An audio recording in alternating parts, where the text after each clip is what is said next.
जो लड़े दीन के हेत, सुरा सो पहचानिए जो लड़े दीन के हेत, पुरजा पुरजा कट मरे, कबू न छोड़े खेत, कबू न छोड़े खेत। आदरणीय मुख्य अतिथि, सभी निर्णायकगण, उपस्थित शिक्षकगण एवं मेरे साथियों, जय हिंद, सत श्री अकाल। आज मैं आप सभी के सामने खड़ा हूँ उस महान योद्धा की गाथा सुनाने जिसने अपने प्राणों की आहुति देकर हिंदुस्तान की आस्था की रक्षा की, जिसने कश्मीरी पंडितों के आंसुओं को अपना कफन बनाया और धर्म की खातिर दिल्ली की चांदनी चौक में शीश कटाया। वह थे सिखों के नौवे गुरु, गुरु तेग बहादुर जी, जिसे इतिहास हिंद की चादर कहकर सलाम करता है।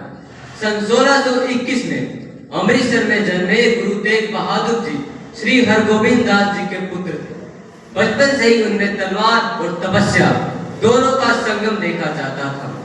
उन्होंने मात्र 13 वर्ष की आयु में करतारपुर की लड़ाई में अपने पिता के साथ शत्रुओं का सामना करने से कंधा मिलाकर किया, पर तलवार के साथ साथ उनकी आत्मा भक्ति और संगीत में डूबी थी।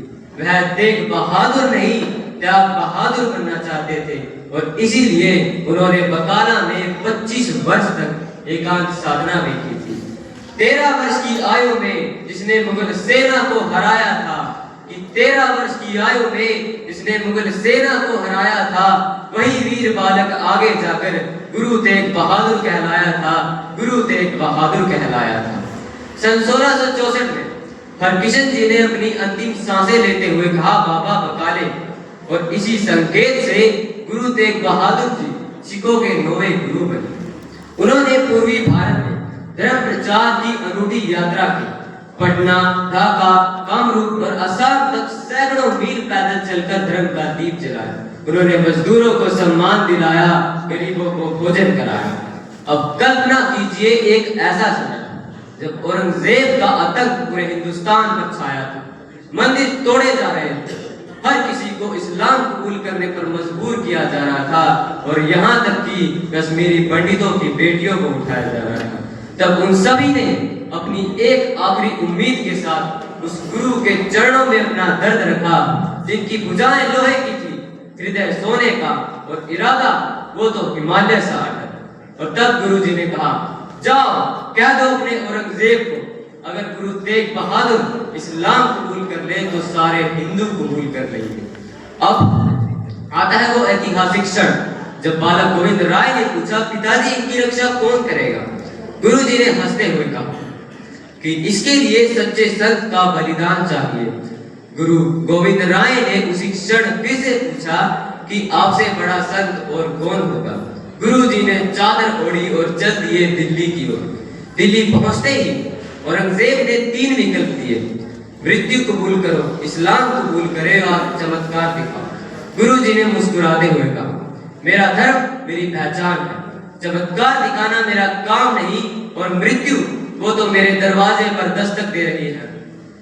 17 नवंबर 1675 चांदनी चौक। सबसे पहले भाई मतीदास को आरे से चीरा गया, भाई दयाला को तेल में डाला गया और भाई सतीदास को जिंदा जला दिया गया।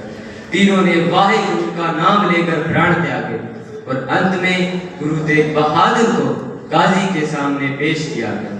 एक ही बार में उनका पवित्र शीश धड़ से अलग कर दिया गया, पर उनकी अंतिम आवाज होती, जो बोले सो निहाल, सत श्री अकाल। ऐसे महान अवतार वसुधा पर कभी कभी ही आते हैं, कि ऐसे महान अवतार वसुधा पर कभी कभी ही आते हैं। मानवता के लिए वे अपना सब कुछ दे जाते हैं, अपना सब कुछ दे जाते हैं।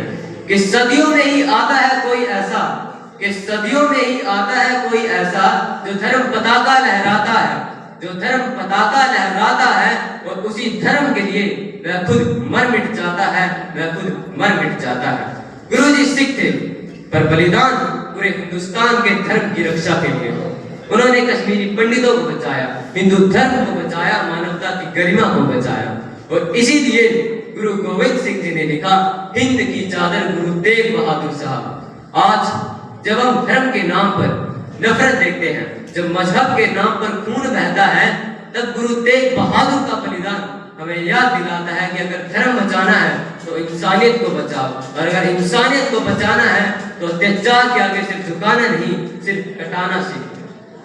अंत में हम सभी को गुरु तेग बहादुर के इस 350वें शहीदी दिवस पर यह संकल्प लेना होगा कि हम हिंद की चादर को मजबूत बनाएंगे, हमेशा अत्याचार के आगे डट कर खड़े होंगे।